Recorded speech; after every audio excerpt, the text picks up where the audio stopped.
Hello guys, welcome to or welcome back to my channel. If you are new here, then welcome, and if you are returning, then thank you so much. You guys already know what this video is from the title. We are going to talk about the ultimate reset and everything we are going to do to make sure that we set up for success in 2025, we get ahead, and we actually have the year that we want to have. Because I'm sure you're fed up of making vision boards, making really great to-do lists, non-negotiables, setting these huge plans, and just never following through. We are going to dive into every single aspect and do the ultimate reset that you need to get ready for 2025. And if you are really enjoying the winter arc theme, which I definitely am, then this is going to be the video for you, because I really feel like these few months between, for me, I'm choosing November to February, just the darker months, the winter months where a lot of people tend to maybe more so hibernate. There's less summer plans, there's less stuff going on. Obviously, we have Christmas and we have New Year, but I do feel like it's a really great time to just reflect on how the year has gone, but how you actually want to shape 2025, what you actually want it to look like, and what you want to achieve. So grab a notebook and pen if you don't have one, grab a brew or your favorite drink, and we're going to dive into all things winter arc and how you can have the ultimate glow up in every single area to feel more happy, more fulfilled, and actually achieve your vision for 2025, because we still have a couple of months left. If you're watching this when this is uploaded in November, you still have a month left of 2024. There's still so much time for you to take those final things off your vision board or make a start on the things that maybe you haven't even picked up yet, but you told yourself would be a priority. So there's still time, and you're obviously watching this for a reason. So we're going to dive into the video.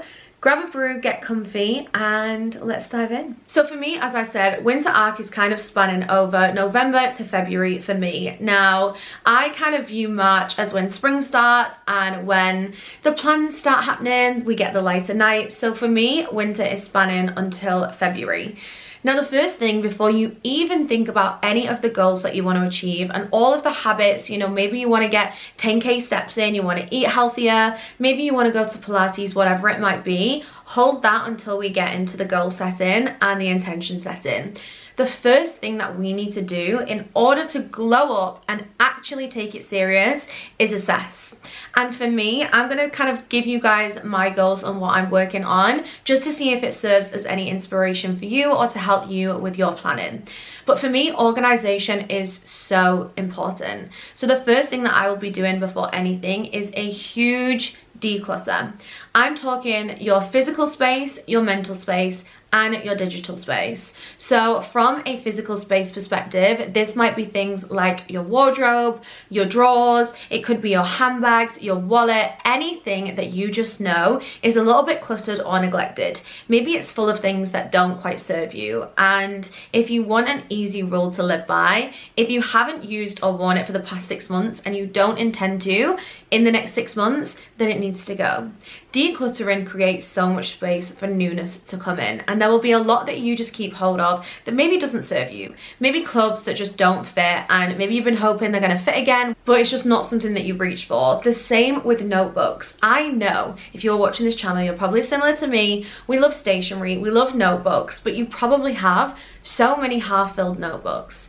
Things like books that you've either read and you're not going to read again, or books that you keep buying and you never actually read them. Have a clear out and have a sort through, because you will have so much in your physical space, and you'll know the little pockets of your house or your space that are just stressing you out. You know that it's just full of stuff that you don't really use. Maybe you have like a clutter drawer, or one of the drawers in your kitchen or your bedroom is just full of stuff, and it's not stuff that you reach for or that you use. Have some time to really declutter, deep clean. Let's really reset to call in the new stuff that we want to create, the new routines and the new habits. So decluttering physical space is one, and I would say go through everything. Look at your car, every cupboard, everything you can think of, have a declutter. Look at products in your bathroom, look at products in your makeup drawer, because we have Christmas around the corner. My guess is you're probably going to get some new things, or you're going to treat yourself on Black Friday. So let's make sure that we actually create some space for that rather than just over consuming. Ask yourself if you really need it as well. So if you're keeping hold of something, can you donate it to charity? Can you give it to a friend? Can you send it back if you've bought it recently and you know you don't need it? But just having that declutter is really going to help. The same for your mental declutter. Now for me, a mental declutter is typically in the form of a brain dump, and just having that time to offload everything that is going through your mind. I'm talking the texts that you need to reply to, the emails, the doctor's appointments that need making. When you look around your house, maybe it's the light bulb that doesn't have a lampshade on it yet, or you need new batteries for your TV remote. There's so much that whizzes around our brain on a day-to-day basis that sometimes it can block us from being creative or having that mental clarity or capacity, because our brain is so full of stuff.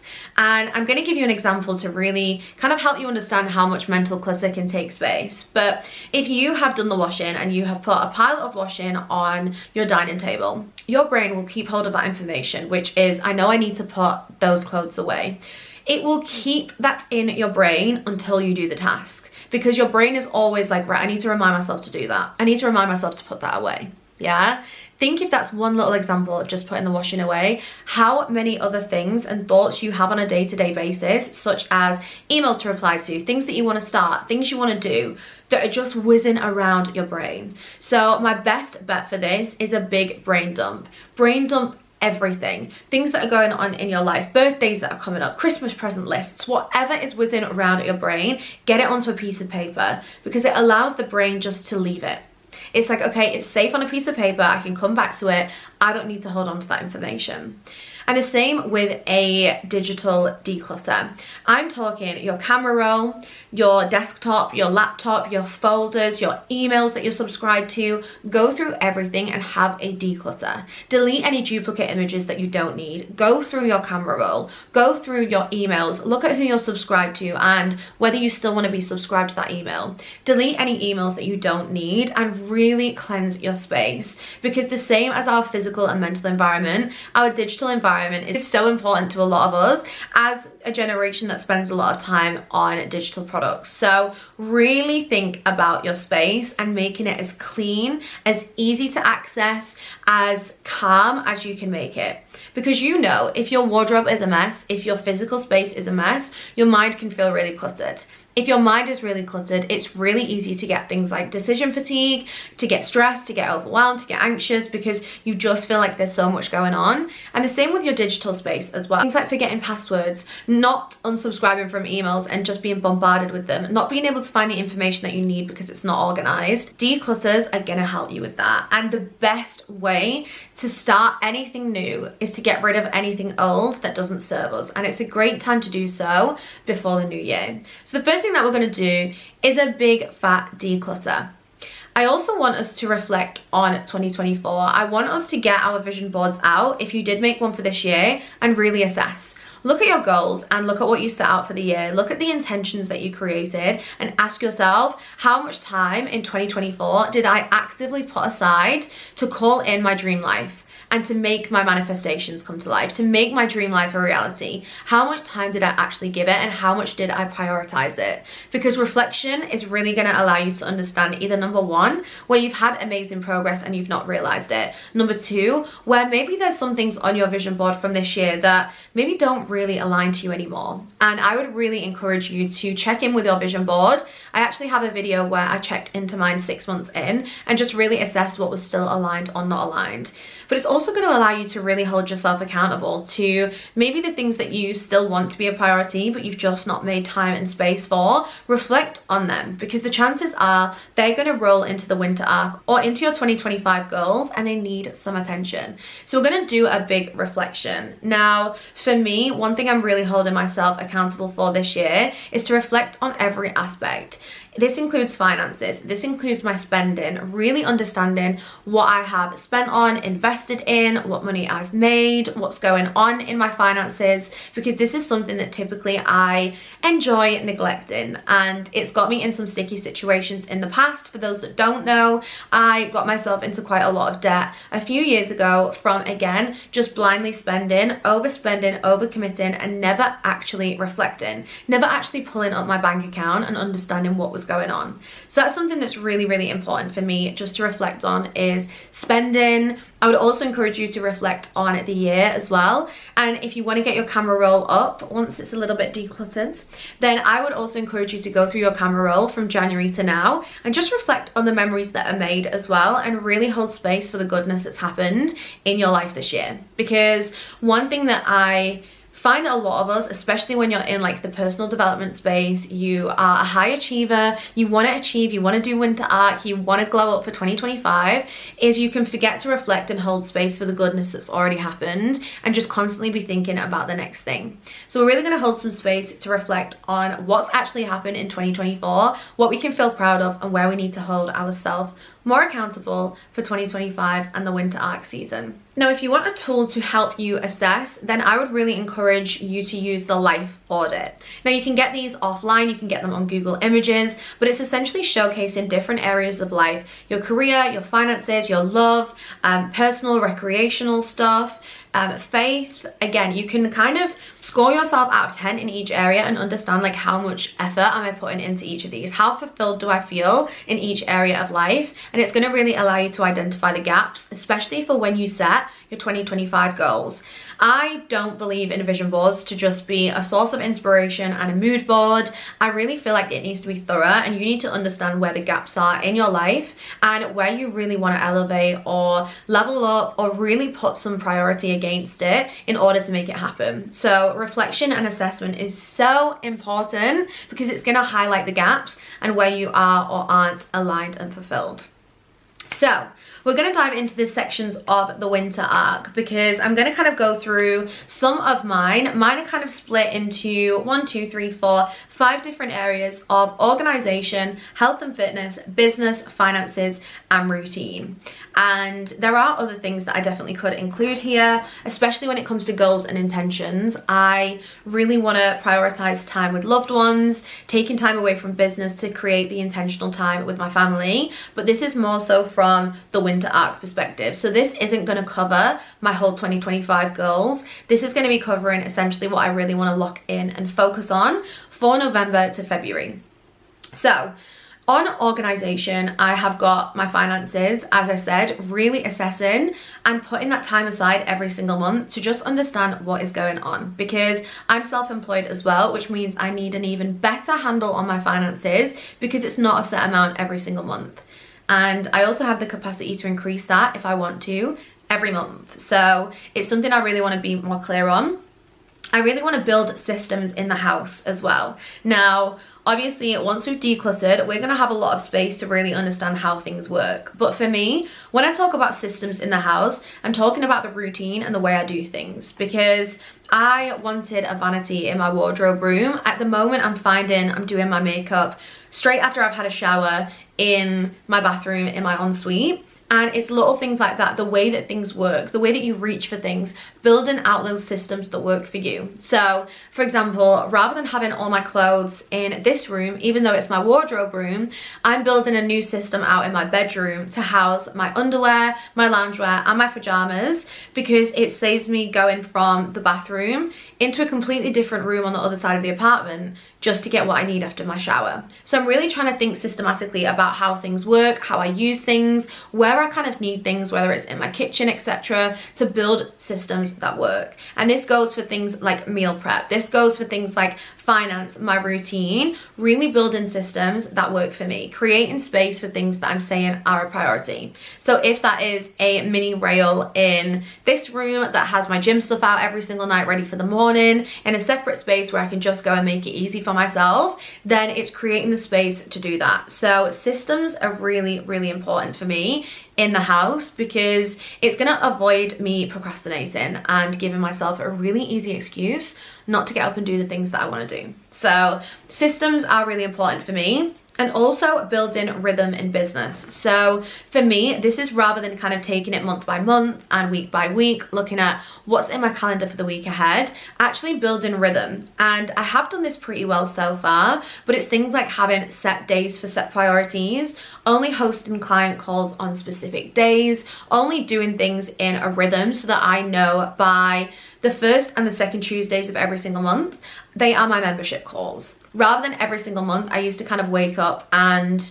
just kind of work out what dates I would do the calls. I'm really trying to build rhythm. So when I do my finance check-in, when I have the call with my accountant, when I catch up with my mentors, when I catch up with my clients, and really building that rhythm and routine to make life a lot easier. So I really do want to be organized, and a declutter will naturally typically be followed by an organization anyway. So again, if it's a declutter in your finances, this will typically be followed by organizing, because now you've decluttered, you've brought awareness to it, you're probably going to want to get organized. So I just want to really hold space to be more organized in life. Then I've got my health and fitness goals. This is really, really important to me, because it's something that I typically will really sprint on and then I'll neglect at different times of the year. So I said to myself, I'm going to hold myself accountable to do the Stairmaster for 30 minutes or the gym 4 times a week. At the moment, I'm doing the Stairmaster 30 minutes 4 times a week, because I only just started back at the gym last week. But I really want to hold myself accountable to get in that routine, because not only do I want to lose weight, that is the goal for me, but I know it makes me happier. I know it really helps my mental clarity. I am just a better person for it. So that's a real priority for me.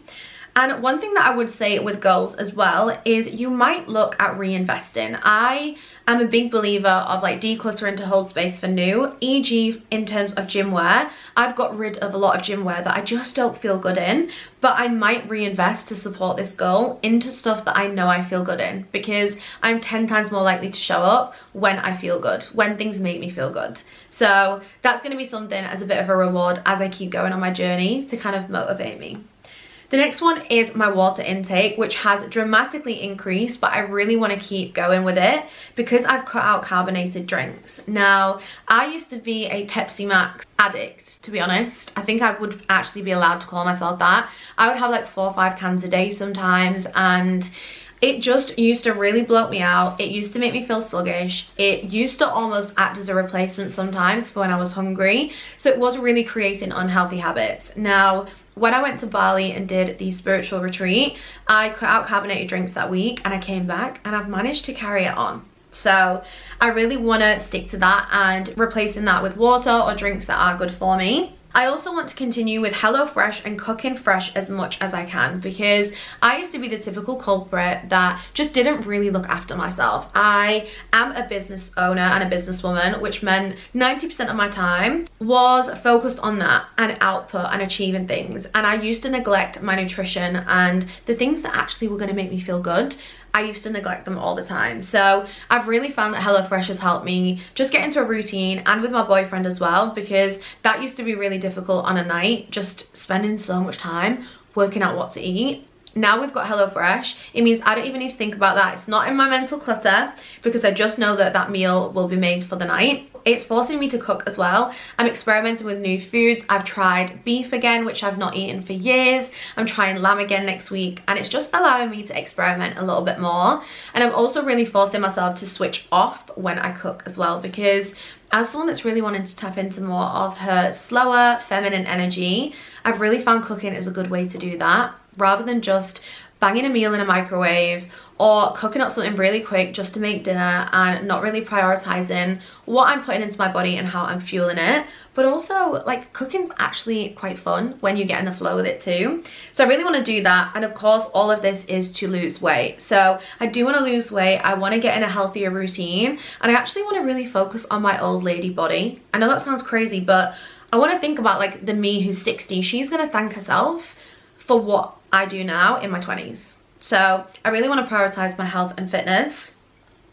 In business, I have a specific cash month that I want to make in the next few months. I also have a new program coming out where I want to sell some spaces. So again, if you are in business, really think about what your priorities are. If you have any income priorities, any specific brands that you want to work with, or clients or customers, any new launches that you want to have, really think about your goals if you are in business or if you're a creative, everything that you want to do in that aspect.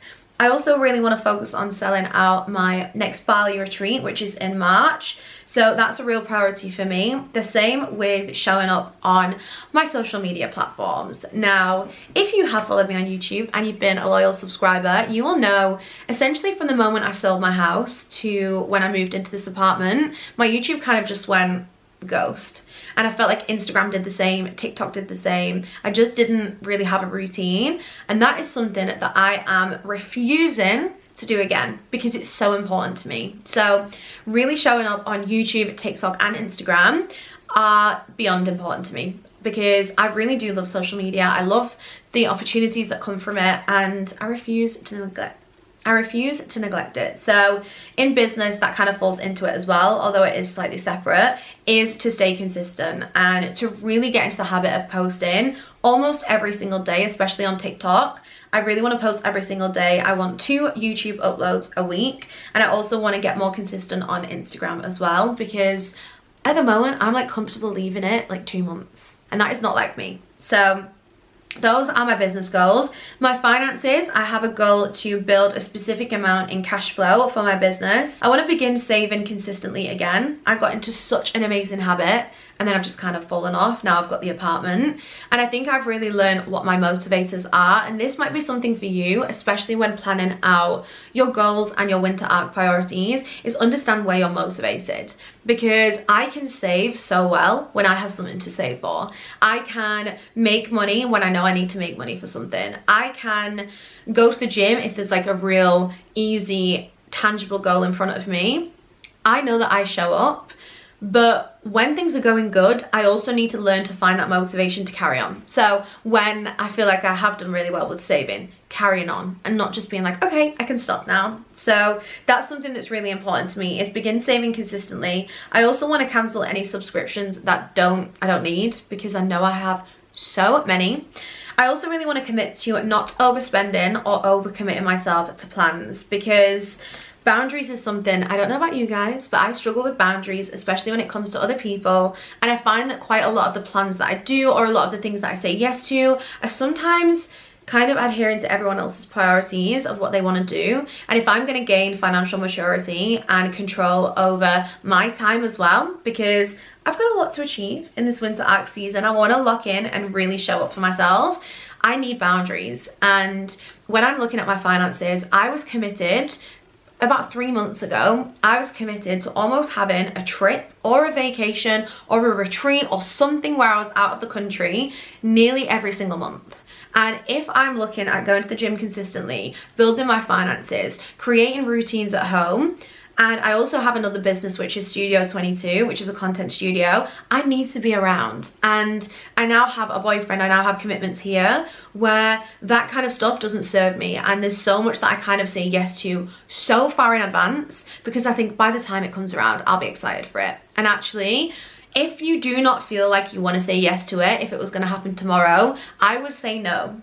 Okay, because this can cause so much overcommitment, overspending, just committing yourself to stuff that actually doesn't even align to your priorities, but you're just saying yes because it feels easier than saying no. And this has had financial implications on me before, but also my time. You know, when you look at your calendar, and you can do this as part of like your assessment, I would look at color coding your goals. So even if you want to do it for the winter arc, color coding your goals, putting them in your calendar, and for like every activity that aligns to each goal. And then you can visually see how much time are you giving the things that you said were a priority. Yeah, because sometimes that kind of stuff, really holding yourself accountable, can really highlight where maybe you're saying yes to things. I always say yes to things like an IKEA trip, a B&M trip, a coffee date, going out for lunch. But now when I look at these goals, okay, I'm gonna have to say no, especially through the winter months, because I need to prioritize where I'm spending my time, my resource, my energy, and my finances, if I'm gonna allow myself to get ahead for 2025 and to become the woman who I truly want to become throughout this winter arc season. So those were my finances. And then I have quite a lot for my routine. I have just kind of like settled into my new apartment. There's still quite a lot to do, but I feel like I'm now at the stage where I'm like, okay, I really need to build out a routine that works for me. So I've got things on here like weekly finance checks, making sure that I am actually checking in with my finances on a weekly basis.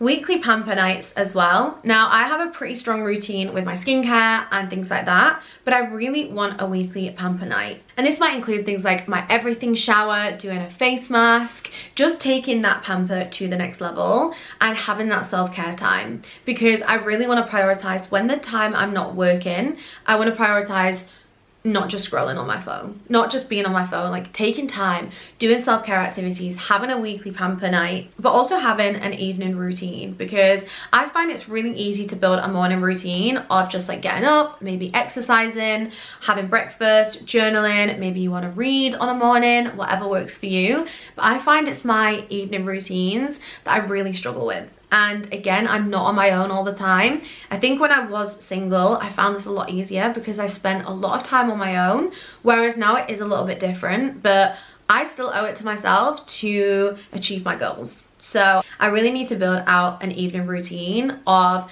reading, winding down, not being on my phone, maybe reflecting on the day, things like getting my stuff out for the next morning. So if I know I'm going to the gym in the morning, is my stuff set out? Is my meal prep ready for the next day? Do I have everything I need in order to set myself up success for the day ahead? Things like that. I need to get in a better routine with that.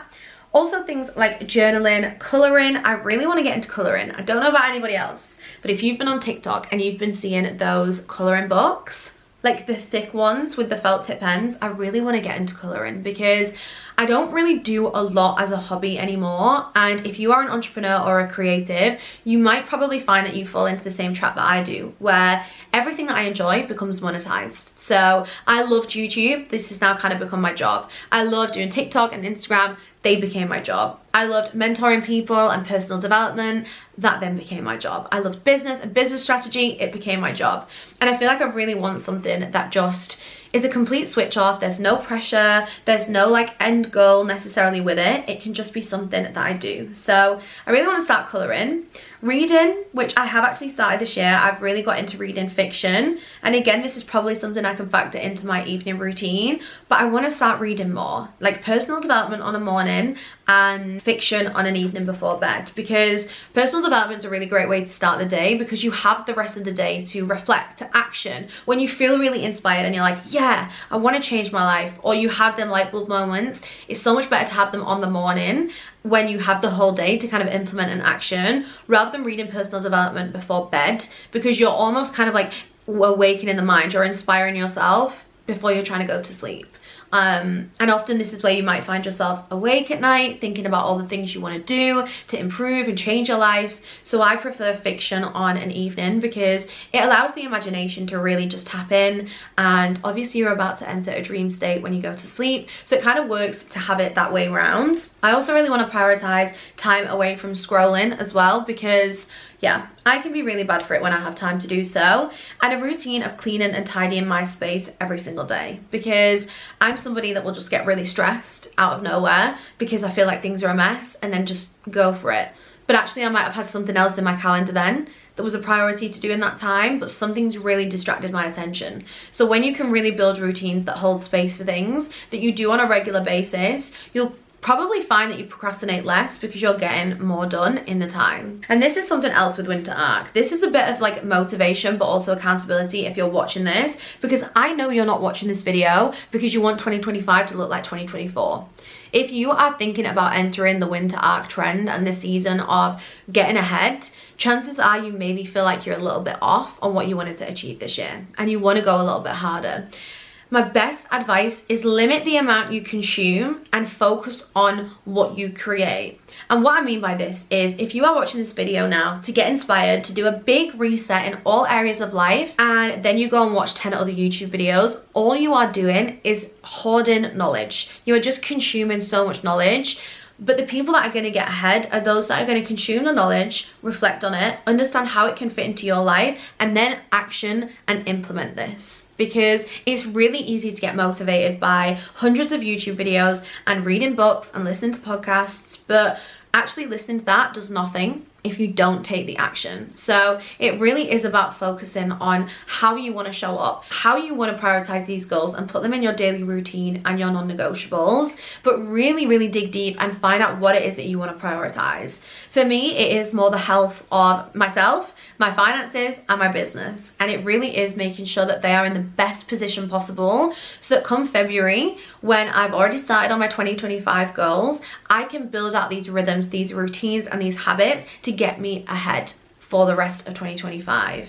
And again, it's personal to you. Your goals should be personal. Do not just put things on your goal board and on your winter art goals or on your resets because it looks great to do. You know, I would love to do reformer Pilates. I think it looks amazing, but I actually know for me to achieve my goals right now, that's not even accessible to me. It's trending and yeah, I'm like, oh, I think I want to try that, but actually right now I need to focus on other things. There's so much and it's so easy to get caught up in social media to think that you need to be doing and achieving everything, but trust me, you'll be so much happier when you find a goal and a vision that aligns so personally to you that nothing can stray you away from it. If a new trend tells you that that's out of fashion now, you still want to do it.